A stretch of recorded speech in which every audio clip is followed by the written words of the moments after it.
Welcome to the deep dive. Today we're going to jump into a really timeless story. It's all about faith, patience, and this, well, incredible sleep that just bends your understanding of time. Absolutely. And we're grounding this discussion in some specific source material, the sleepers of the cave, drawing from verses 9 to 26 of Surah al-Kahf in the Qur'an. Right. So our mission really is to unpack this amazing narrative, look at the key events, and, grasp the powerful insights it offers. We want to pull out the most important bits for you. Okay, so where does it all begin? Well, the story starts way back in a land ruled by this powerful king. He was completely devoted to idol worship. Yeah, and it wasn't just his personal belief, it was the law. You had to bow to these man-made statues. Or else there were serious consequences if you didn't. Exactly.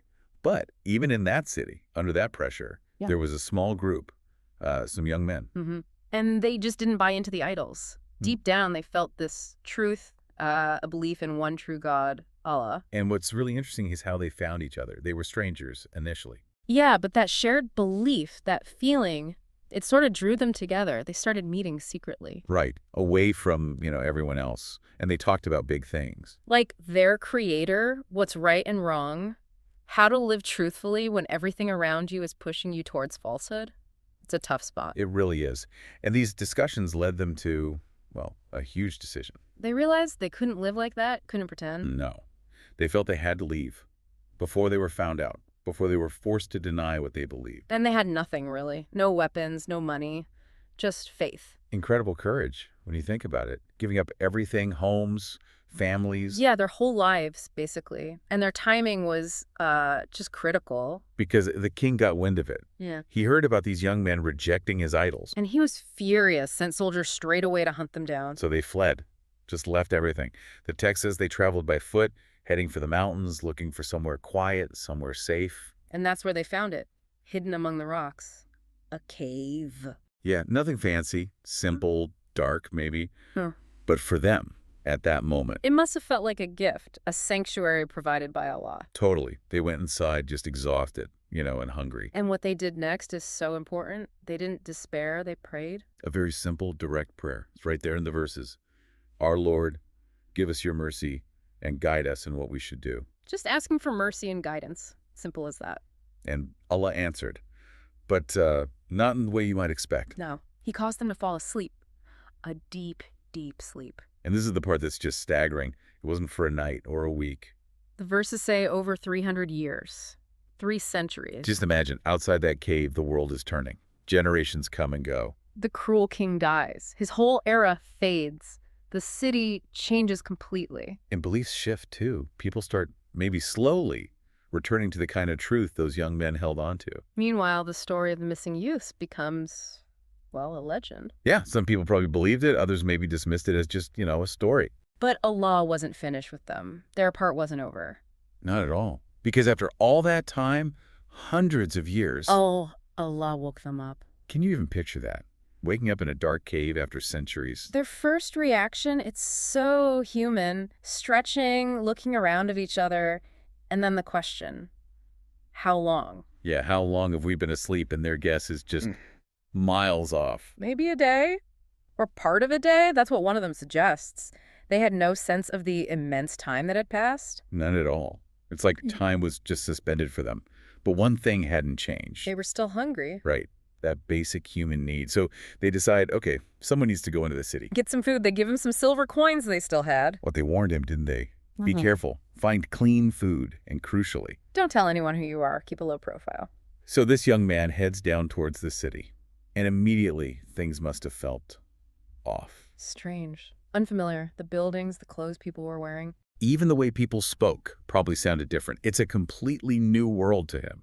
He's literally a relic walking into the future. And then comes the key moment. He goes to buy food. He pulls out one of those old silver coins. And the shopkeeper just stares at it, astonished. Yeah, the reaction is immediate. Where did you get this? This coin is ancient. It's from hundreds of years ago. That coin was the giveaway, the link across time.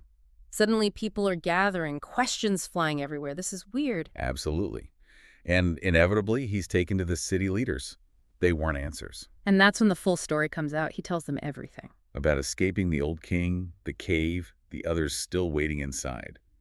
a story from centuries ago. Imagine hearing that. So the leaders, and probably a big crowd, They all follow him back up the mountain to the cave. and they see it with their own eyes. The young men, they're real, they're alive.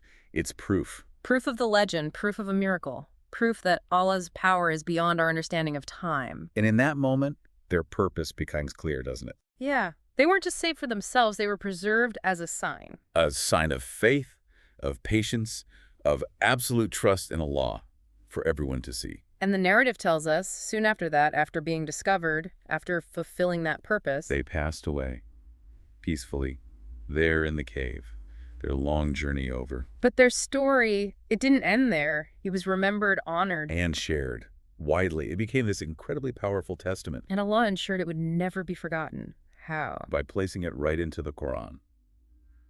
In Surah al-Kahf, the cave, the very verses we've been drawing from, known forever as the story of the people of the cave, Ashab al-Kahf. So stepping back a bit from the narrative flow, what are the big takeaways here? What does the story really tell us? Well, I mean, first off, it's a huge statement about divine protection. If you prioritize your faith, stand firm on truth, even when the whole world seems against you. Allah can protect you in ways you can't even imagine, beyond human calculation. Exactly. And it highlights that concept of tawakkul, trust in Allah. These guys, they didn't have a complex escape plan. They left, found a cave, and prayed. Their trust was absolute. And the response was this incredible, time-bending miracle that became a sign for generations. It wasn't just about sleeping. No, it was why they slept and why they woke up when they did. They were preserved to be a sign, maybe for a time when people needed reminding about resurrection, about divine power. Yeah, and there's that specific verse you mentioned earlier. They were young men who believed in their Lord, and we increased them in guidance. Right. It shows that their initial faith was the spark, the foundation. And then their whole experience, the sleep, the awakening, it was an increasing guidance. It made them into beacons. It also really speaks to that internal struggle, doesn't it? Holding on to truth when compromising seems so much easier. Absolutely. Their willingness to sacrifice everything, that was the action. That's what opened the door for the divine response. It wasn't passive waiting. It was active faith through sacrifice. It's just such a powerful deep dive. How faith, how trust can manifest across centuries, become this enduring lesson. It really makes you think about what that kind of unwavering belief looks like today, and how trusting in something bigger than yourself might lead to support or purpose in ways you just couldn't plan for. It definitely leaves you with something to chew on. That final thought for you, our listener. What does this ancient story tell you about the strength you can find in holding true to your convictions, especially under pressure?